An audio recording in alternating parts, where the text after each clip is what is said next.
La décharge de Mindoubé étant arrivée à saturation et constituant de l'avis du membre du gouvernement un problème de santé publique, Maïs Mussi n'exclut pas de faire participer le secteur privé pour lancer les travaux. Pour l'heure, les seules activités visibles sur le site concernent l'extraction de la latérite opérée par le génie militaire. Nous avons clairement un problème de moyens. Pour pouvoir construire ici un centre d'enfouissement technique, il y a une enveloppe de 6 milliards qui doit être décaissée par l'État et aujourd'hui cette enveloppe n'est pas budgétisée. Et ça bloque tout le projet, alors que l'État a déjà investi plusieurs milliards dans la construction d'une route. Donc nous allons travailler notamment avec les autres ministres concernés, peut-être à l'occasion de la loi de finances rectificative, pour voir comment on peut essayer de pallier ce problème. Justement, l'un des promoteurs privés dans la collecte et la gestion des ordures industrielles basé à Ovendo s'est proposé d'investir dans un projet similaire.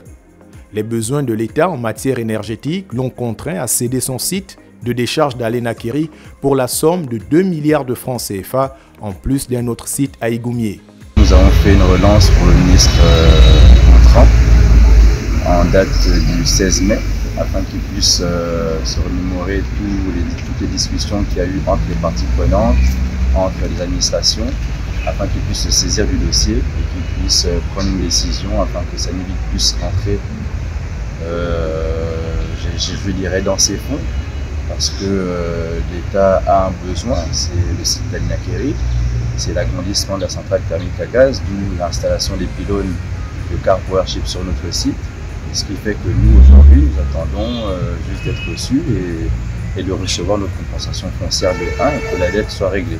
Problème, depuis que l'État l'a relogé pour arrêter l'exploitation de la décharge d'Aléna-Kéry, elle aussi problématique, le ministère de l'Habitat peine à lui fournir les documents administratifs qui font de lui le propriétaire du nouveau site, malgré les demandes incessantes.